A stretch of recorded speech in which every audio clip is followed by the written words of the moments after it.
Eu vi a placa de vende-se no portão da minha própria casa através de uma foto minúscula na tela do celular.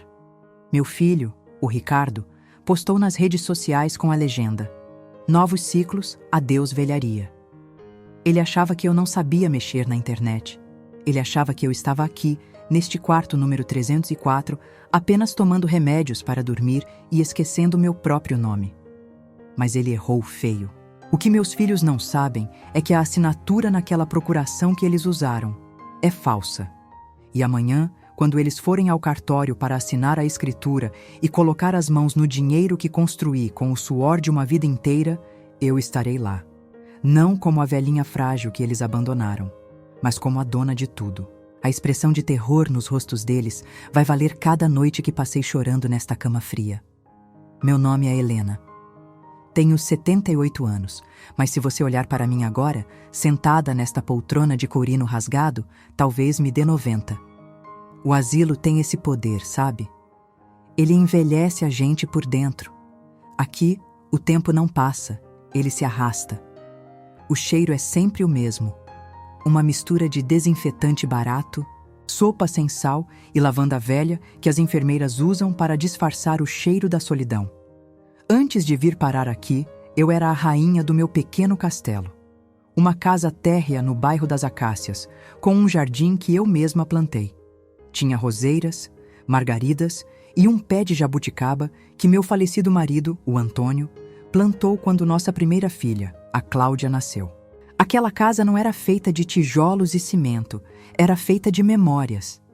Cada risco no taco de madeira da sala tinha uma história. O cheiro de café passado às 4 da tarde, o barulho dos netos correndo no quintal nos domingos. Tudo isso morava lá. Eu nunca fui rica, mas eu e o Antônio trabalhamos duro. Ele na metalúrgica, eu costurando para fora. Juntamos centavo por centavo. Compramos o terreno, construímos aos poucos. Quando ele se foi, há 10 anos, a casa se tornou meu refúgio. Era onde eu sentia a presença dele. Eu conversava com as paredes, regava as plantas como se estivesse penteando o cabelo de uma filha. Eu era feliz ali. Sozinha, sim, mas independente. Eu ia à feira, pagava minhas contas na lotérica, fazia meu tricô. Mas então, as preocupações começaram. Primeiro foi a Cláudia. "Mãe, essa casa é muito grande para a senhora sozinha. É perigoso." Depois, o Ricardo. "Mãe, a senhora esqueceu a panela no fogo ontem. E se a casa pega fogo com a senhora dentro?" Eles começaram a plantar o medo em mim. Pequenas frases, sementes de dúvida. Eu, que sempre fui uma mulher firme, comecei a me sentir frágil. Será que eu estava esquecendo as coisas? Será que eu era um fardo? Eles vinham jantar aos domingos, mas não era mais para rir e comer minha lasanha. Era para vistoriar a casa. Olhavam para o telhado com cara de reprovação, reclamavam da infiltração no banheiro. Eu via nos olhos deles. Eles não viam um lar, viam um imóvel. Viam cifras. O golpe final veio numa tarde chuvosa de terça-feira. Eu tinha escorregado no tapete da sala. Nada grave, só um roxo no quadril. Mas eu cometi o erro de ligar para o Ricardo. Em menos de 1 hora, os dois estavam lá. A Cláudia chorava copiosamente, uma atuação digna de novela. "Mãe, a gente não dorme de preocupação. A senhora não pode mais ficar aqui. É irresponsabilidade nossa deixar a senhora sozinha." Eles trouxeram a solução pronta. Um folheto brilhante. Residencial Solar do Outono. As fotos mostravam idosos sorrindo, jogando cartas, num jardim verdejante. "É temporário, mãe", o Ricardo disse, segurando minha mão com aquela firmeza que eu achava que era amor. Mas hoje sei que era pressa. "Só uns meses. A gente vai reformar o quarto de hóspedes na minha casa, adaptar o banheiro para a senhora, e aí a senhora vai morar comigo. Vai ver os netos todo dia." Eu olhei para os olhos do meu filho. O mesmo menino que eu embalei no colo quando teve febre. O mesmo homem que eu ajudei a pagar a faculdade vendendo minhas joias. Como eu poderia desconfiar? O sangue não mente, eu pensava. O sangue é leal. Aceitei. Fiz uma mala pequena.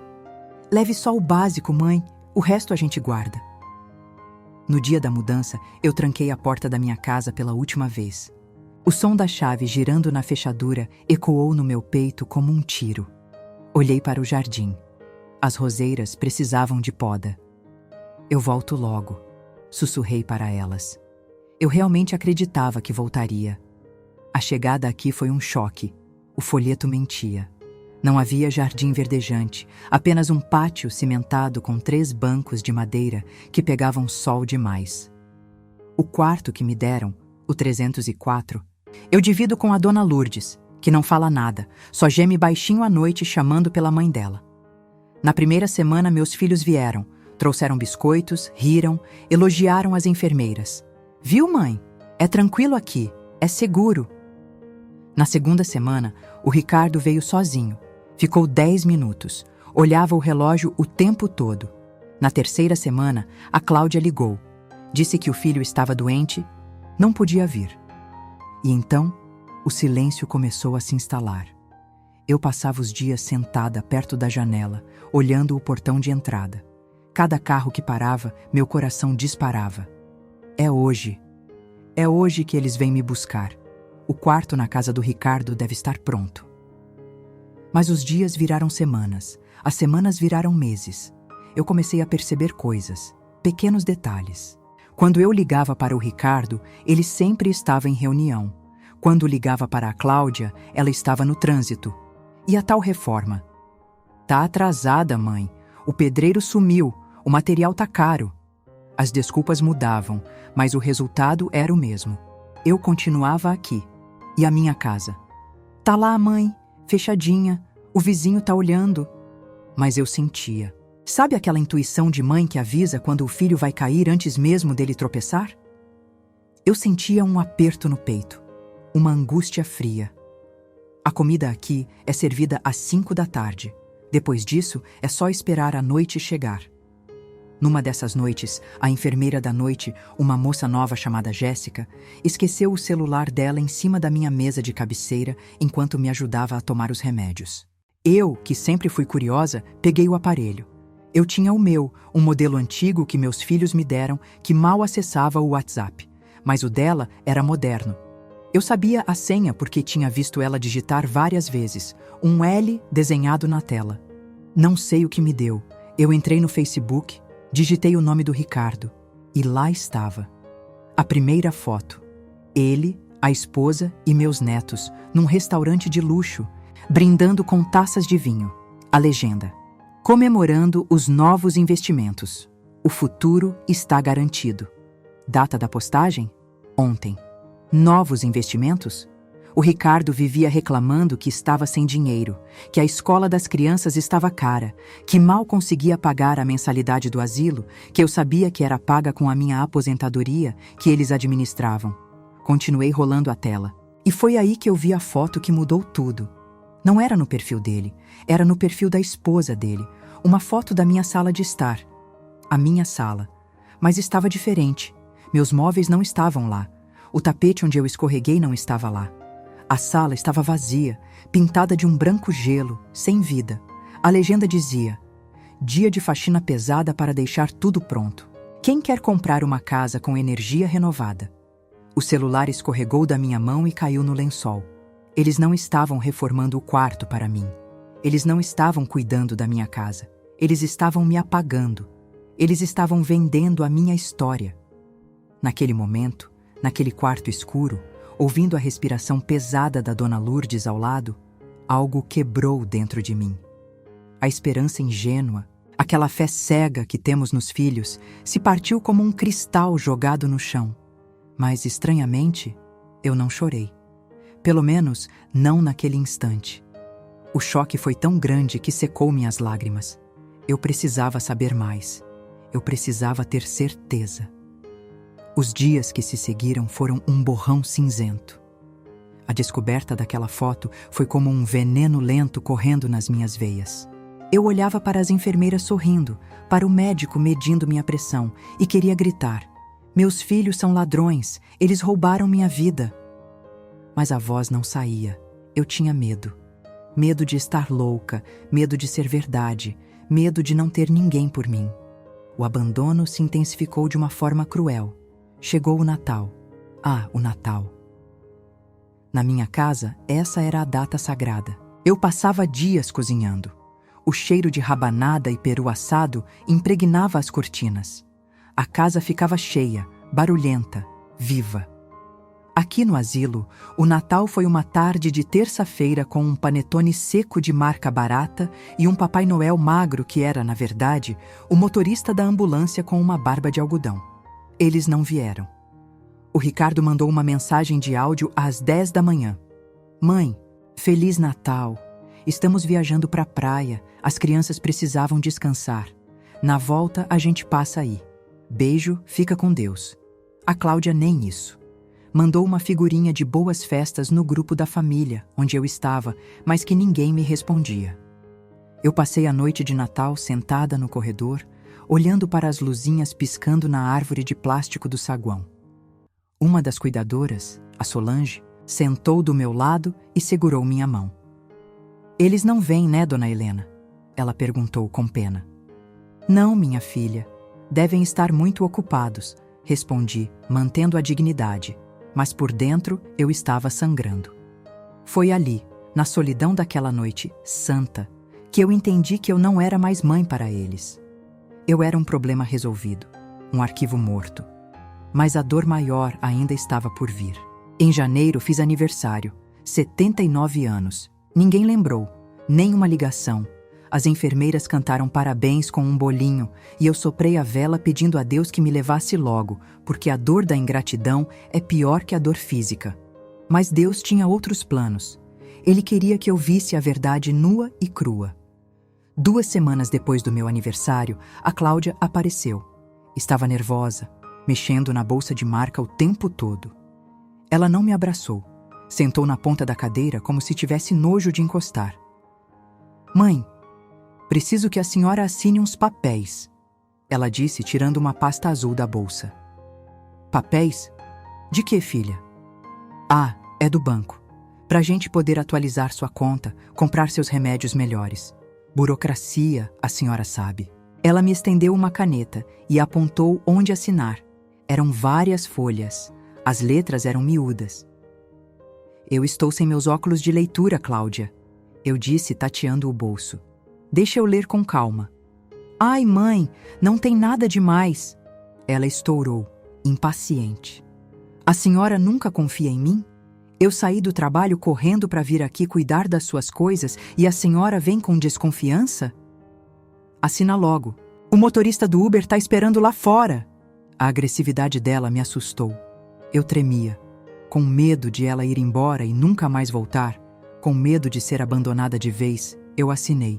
Assinei 1, 2, 3 folhas, sem ler. Pronto, viu? Não doeu.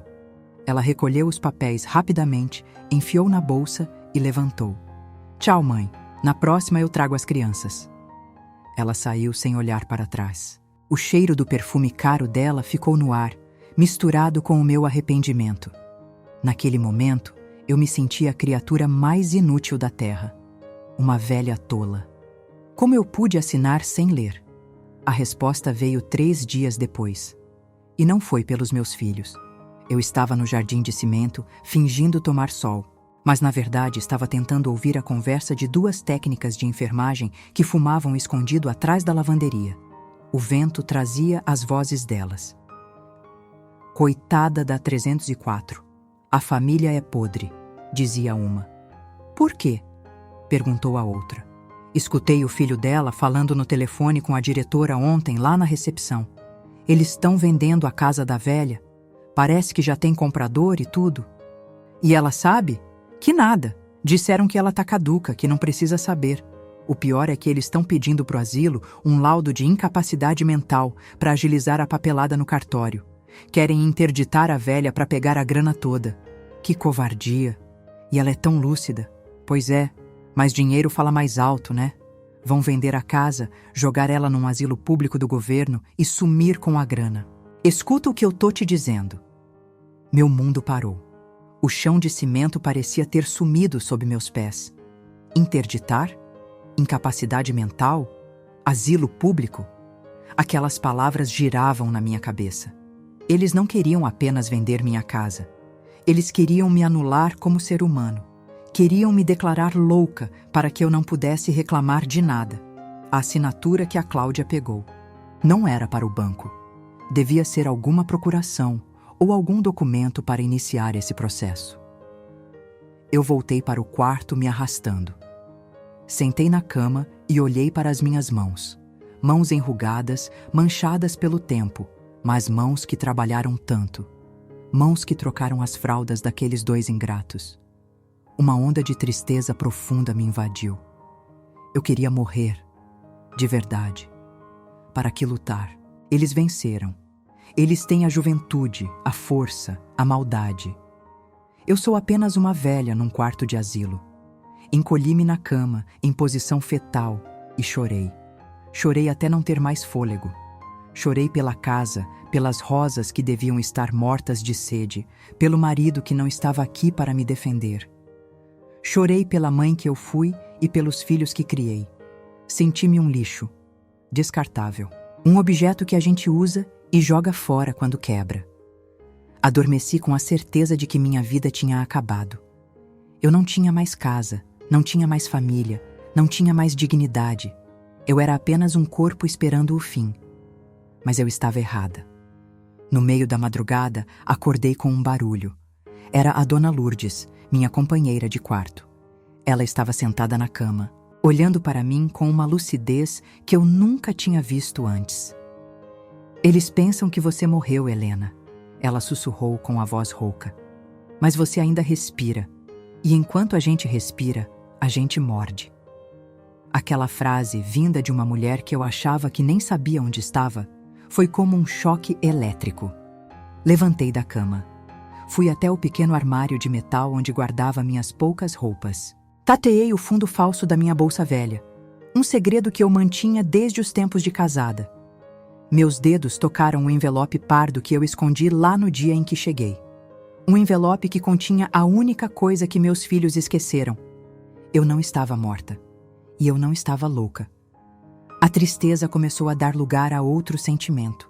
Um calor subindo pelo pescoço, queimando as lágrimas que ainda restavam. Não era mais dor. Era raiva. E a raiva, meus amigos, é o combustível mais poderoso que existe para uma mãe traída. Aqui está a parte 3 do roteiro. A narrativa agora muda de tom. Saímos da tristeza passiva para a estratégia ativa. A protagonista recupera sua força e começa a armar a armadilha para a justiça. Naquela manhã, o sol bateu na janela do quarto 304, mas parecia diferente. Não era mais o sol triste de um asilo, era a luz de um novo dia de batalha. Eu tirei o envelope pardo do fundo falso da bolsa. Meus dedos tremiam, não de fraqueza, mas de adrenalina. Dentro daquele envelope estava o que o Ricardo e a Cláudia jamais imaginaram que eu tivesse guardado. Eles achavam que tinham vasculhado toda a papelada lá em casa, que tinham levado todas as escrituras e documentos bancários. Mas eles esqueceram de uma coisa. Eu sou filha de comerciante. Eu aprendi cedo que papel importante a gente não deixa na gaveta da sala. O que eu tinha nas mãos era uma cópia autenticada de um documento feito há 5 anos, logo depois que o Antônio morreu. Um documento chamado Usufruto Vitalício com Cláusula de Inalienabilidade. Trocando em miúdos, a casa podia até ficar no nome dos herdeiros no futuro, mas enquanto eu respirasse, ninguém podia vender, alugar ou me tirar de lá sem a minha assinatura expressa e presencial. E junto com o documento, havia um cartão de visita antigo, amarelado pelo tempo, mas valioso como ouro. Doutor Roberto Siqueira, advogado civil. O Roberto não era apenas um advogado. Ele jogava xadrez com meu marido toda sexta-feira.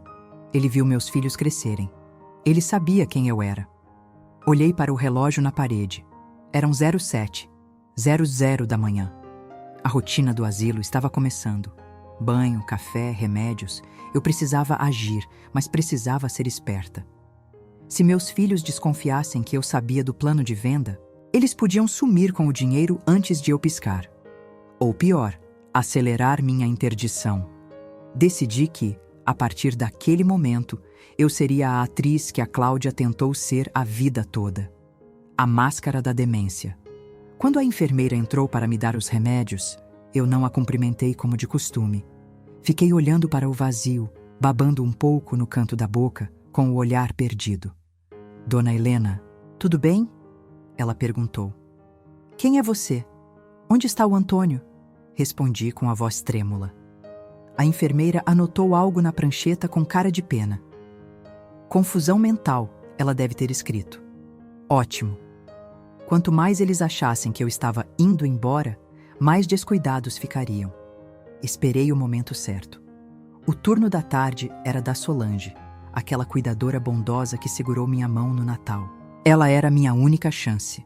Quando ela veio trocar a roupa de cama da Dona Lourdes, eu a chamei. Mas usei minha voz normal, firme e lúcida. Solange, minha filha, preciso de um favor de vida ou morte. Ela tomou um susto e quase derrubou os lençóis.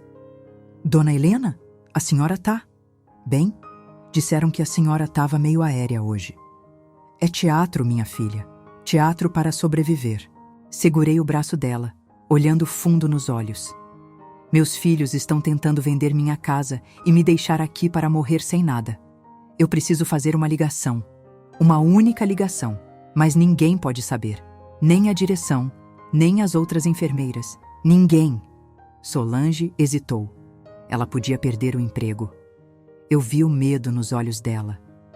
Eles vão me interditar, Solange. Vão dizer que sou louca. Se você não me ajudar, a justiça nunca será feita.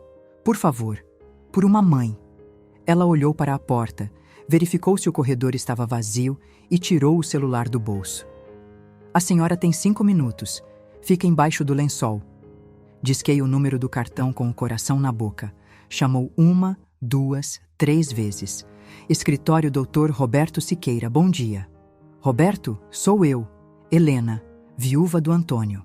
Houve um silêncio do outro lado. Helena! Meu Deus, quanto tempo!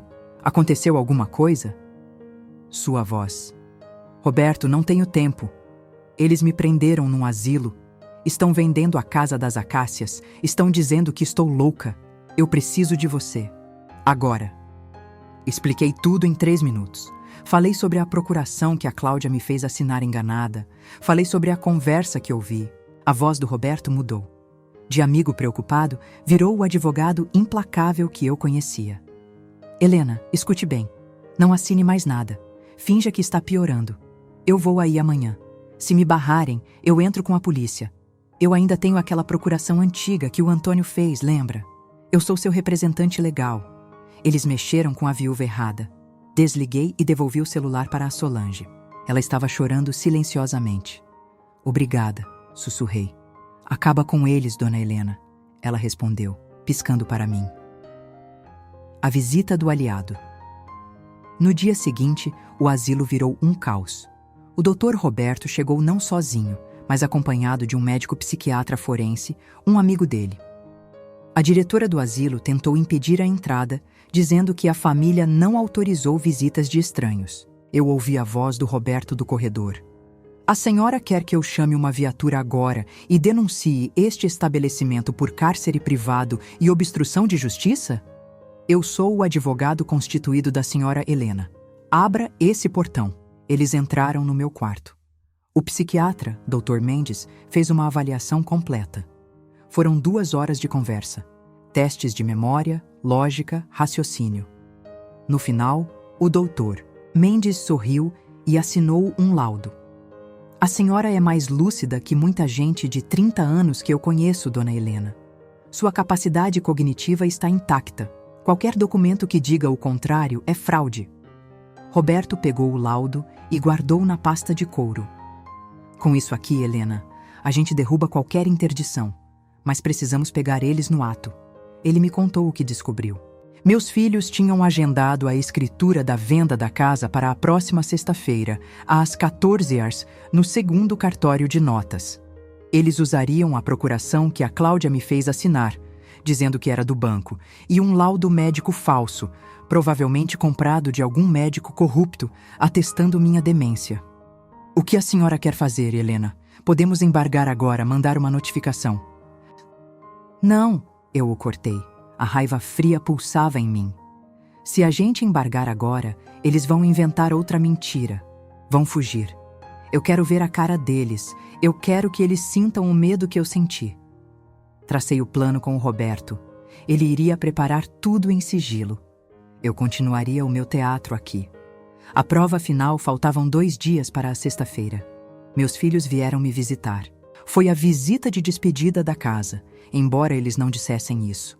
Eles precisavam ter certeza de que eu estava fora do ar para não aparecer nenhuma surpresa. Eu estava sentada na poltrona, olhando para a parede com um olhar vago. Ricardo e Cláudia entraram. O Ricardo trazia um documento. "Oi, mãe", disse a Cláudia sem chegar muito perto. "Como a senhora tá?" Eu não respondi. Só balancei a cabeça levemente e murmurei coisas sem sentido. "O jardim. Precisa regar as rosas. O Antônio vai chegar para o café."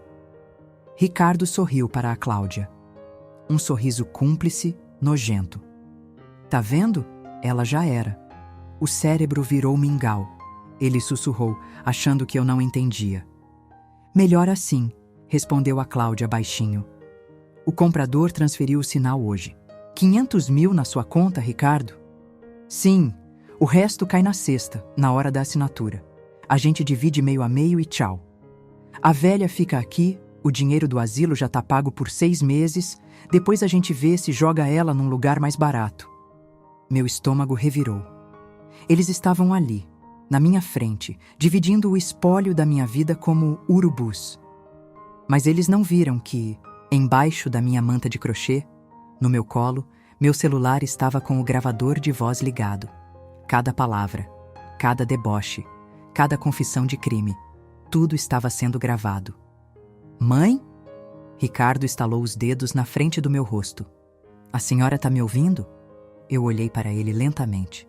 Fiz um esforço enorme para não cuspir na cara dele. Em vez disso, sorri um sorriso infantil. "Ricardo, meu menino bonzinho." Ele riu. "É, mãe, sou eu. Tchau." Eles saíram rindo. Quando a porta fechou, eu parei a gravação. Salvei o arquivo. Enviei para o número do Dr. Roberto pelo WhatsApp. "Prova recebida", ele respondeu em segundos. "Está tudo pronto para amanhã." A noite de quinta-feira foi a mais longa da minha vida. Eu não dormi. Fiquei olhando para o teto, repassando minha vida. Lembrei de quando ensinei o Ricardo a andar de bicicleta.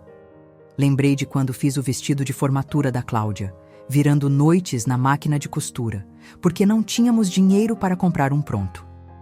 Como chegamos a isso? Onde foi que eu errei? Por um momento, a culpa materna tentou me dominar. Será que estou sendo dura demais? Eles são meus filhos.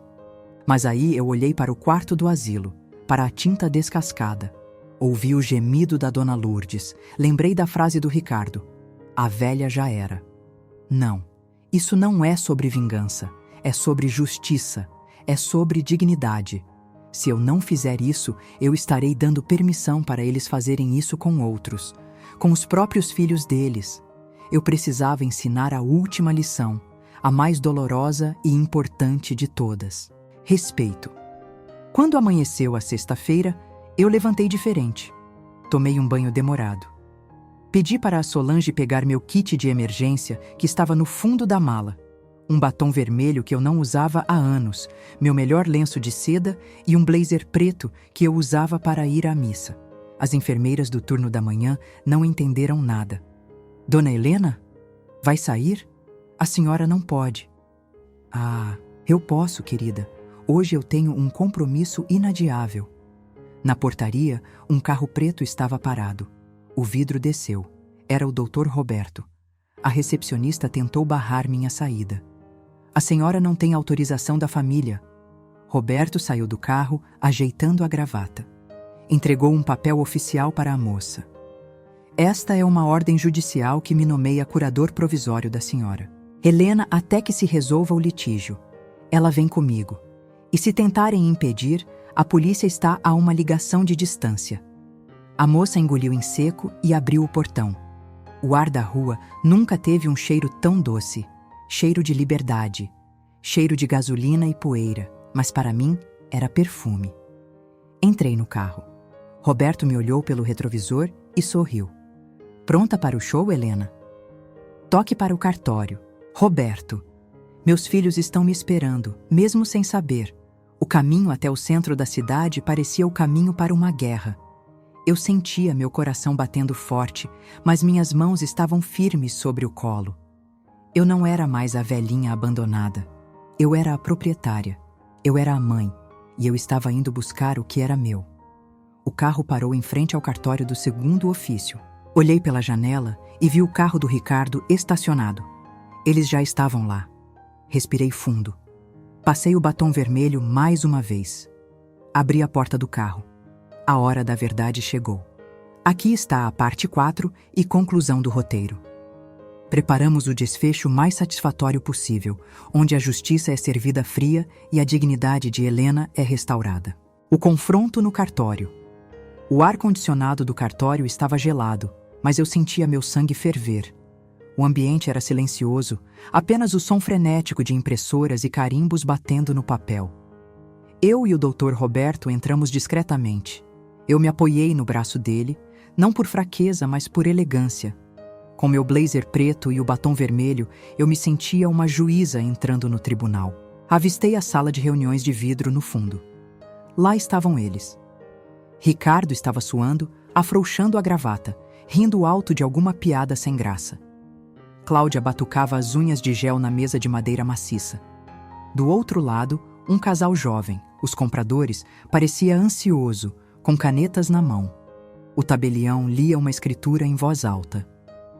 Sendo assim, representado por seus procuradores, a vendedora Helena Moreira declara a venda do imóvel situado na Rua das Acácias. O Dr. Roberto fez um sinal para mim. Era a hora. Empurrei a porta de vidro. Ela abriu com um som pesado.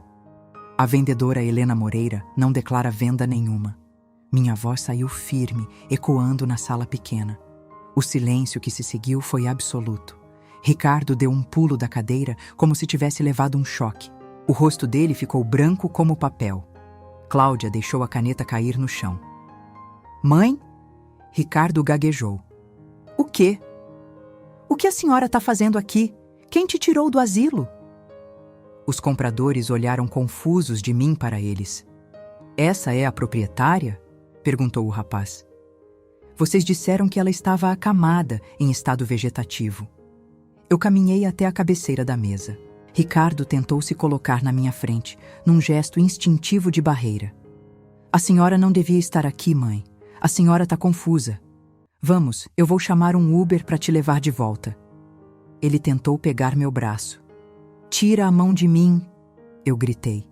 Foi a primeira vez que levantei a voz. Nunca mais ouse tocar em mim com essas mãos sujas. Cláudia levantou, tentando assumir o controle, usando aquele tom condescendente que usava no asilo. Gente, desculpem. Minha mãe sofre de demência severa. Ela foge às vezes. Ela não sabe o que diz. Doutor Tabelião, por favor, vamos prosseguir. Temos a procuração e o laudo médico. O tabelião parecia desconfortável. Bem, se a proprietária está presente e contesta. Contesta e prova, interveio o Dr. Roberto, colocando sua pasta pesada sobre a mesa. Sou o advogado da senhora Melena e sugiro que ninguém assine nada antes de ver o que temos aqui. Ricardo olhou para o Roberto com ódio. Quem é você? Algum aproveitador que pegou ela na rua? Roberto ignorou o insulto e abriu a pasta. Tirou 3 documentos e colocou na mesa, deslizando-os suavemente até o casal de compradores. Documento 1, lhe disse Roberto. Revogação imediata de qualquer procuração em nome de Ricardo e Cláudia Moreira, protocolada hoje cedo no primeiro ofício. A assinatura que eles usariam aqui não vale nem o papel em que foi escrita. Ricardo engoliu em seco. Documento 2, continuou Roberto. Escritura de usufruto vitalício, com cláusula de inalienabilidade. A senhora Helena é dona absoluta do imóvel enquanto viver. Vocês não poderiam vender essa casa nem se ela quisesse, muito menos sem ela saber. Os compradores começaram a recolher suas bolsas, assustados. Vocês disseram que a documentação estava limpa. A mulher do casal reclamou, olhando feio para a Cláudia. E está? gritou Cláudia desesperada. Isso é invenção. Minha mãe não tem capacidade mental para revogar nada. Ela é incapaz. Temos um laudo. Foi aí que eu dei o checkmate. Tirei meu celular do bolso do blazer. Capacidade mental, Cláudia? Vamos ouvir o que a incapaz gravou anteontem no quarto do asilo. Apertei o play. O volume estava no máximo. A voz do Ricardo ecoou na sala de vidro, cristalina e cruel. A velha já era. O cérebro virou mingau. O comprador transferiu o sinal hoje. A gente divide meio a meio e tchau. A velha fica aqui. Depois a gente vê se joga ela num lugar mais barato. A sala congelou. O som das palavras dele, ali na frente de estranhos, soava monstruoso. Ricardo afundou na cadeira, cobrindo o rosto com as mãos. Cláudia ficou de boca aberta, pálida, olhando para os lados como um animal encurralado. O comprador levantou, furioso. Vocês são doentes. Quase me fizeram comprar um imóvel roubado da própria mãe? Eu vou denunciar vocês no Cresci, na polícia, em todo lugar. Ele pegou a esposa pela mão. Vamos embora daqui agora. Eles saíram batendo a porta. O negócio de R$500 mil evaporou em segundos. O acerto de contas. Ficamos apenas eu, meus filhos, o advogado e o tabelião, que olhava tudo com os olhos arregalados. Senhor tabelião, disse Roberto, peço que chame a segurança se necessário, mas agora minha cliente gostaria de dizer algumas palavras aos réus. Sentei-me na cadeira que antes era do comprador.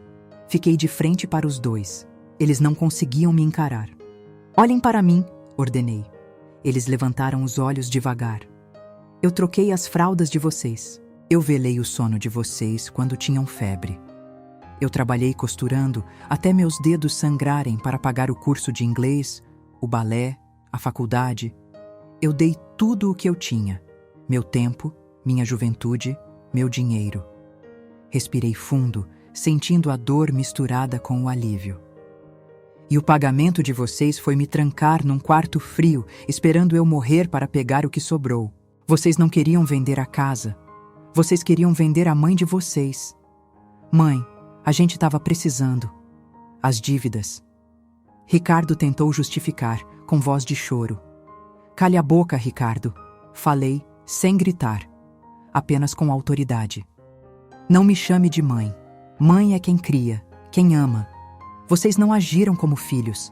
Agiram como bandidos. O Dr. Roberto entregou um envelope para cada um deles. O que é isso? Perguntou Cláudia tremendo. Isso é uma notificação judicial, explicou Roberto. Estamos entrando com uma ação baseada no Estatuto do Idoso, apropriação indébita, violência patrimonial e psicológica e cárcere privado. Além disso, a senhora Helena está entrando com um pedido de deserdamento por indignidade.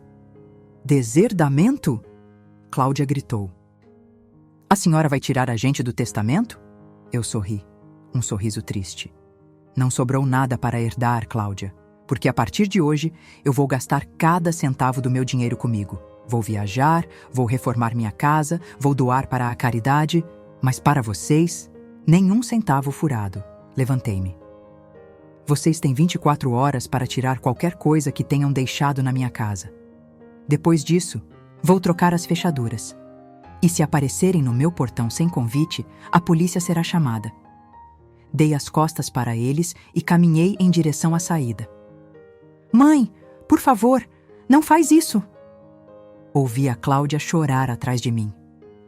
Eu perdi meu emprego, o Ricardo tá devendo agiota. A gente vai ser preso. Parei na porta de vidro. Olhei para trás uma última vez.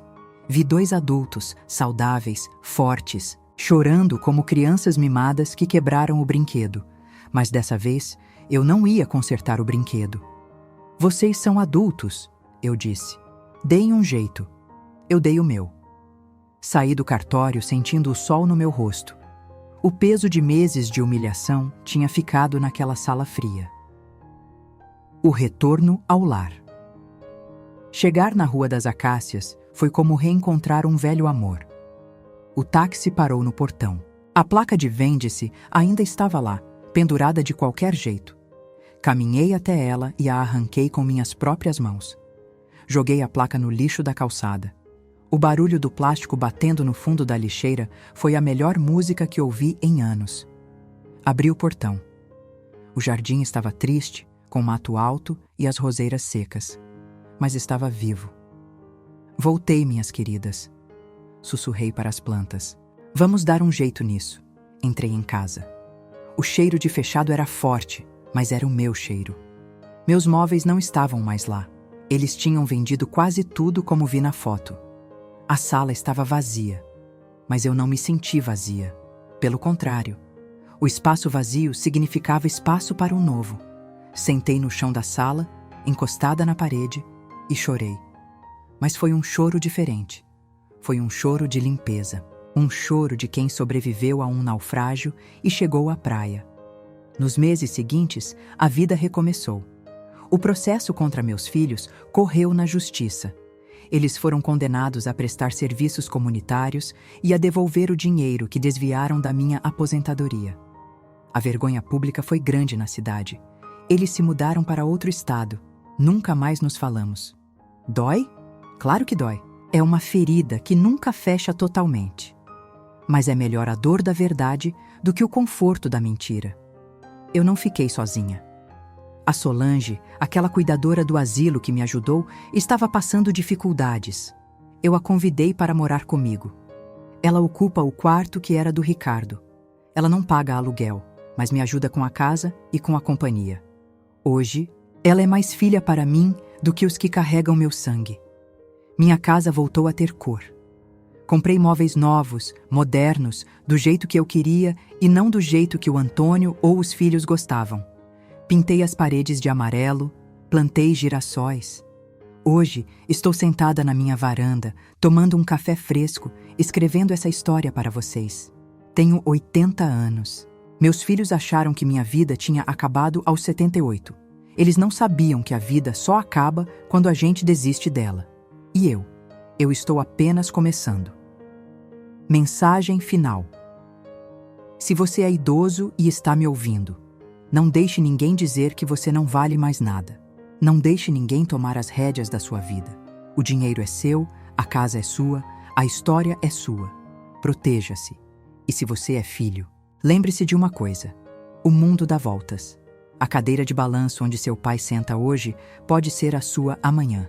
E a forma como você trata quem te cuidou é o exemplo que você dá para quem vai cuidar de você.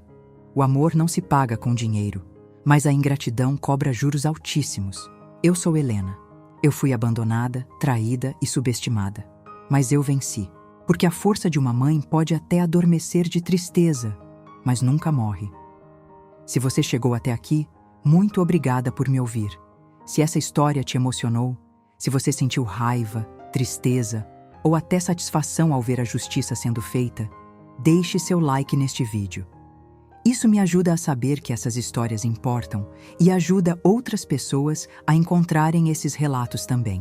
Inscreva-se no canal Vozes do Abrigo se você quer ouvir mais histórias como essa. Tem muita gente que precisa ser ouvida, e aqui é o lugar delas. E ative o sininho para não perder nenhum vídeo. Assim você recebe notificação sempre que eu postar uma nova história. Compartilhe esse vídeo no grupo da família, com seus amigos. Às vezes, alguém perto de você está passando por isso e precisa de coragem para reagir. Comente aqui embaixo: o que você faria no meu lugar? Você teria perdoado seus filhos ou faria o mesmo que eu? Eu leio todos os comentários e quero muito saber a sua opinião. Obrigada por estar aqui. Até a próxima história. Que Deus abençoe vocês e proteja nossos idosos.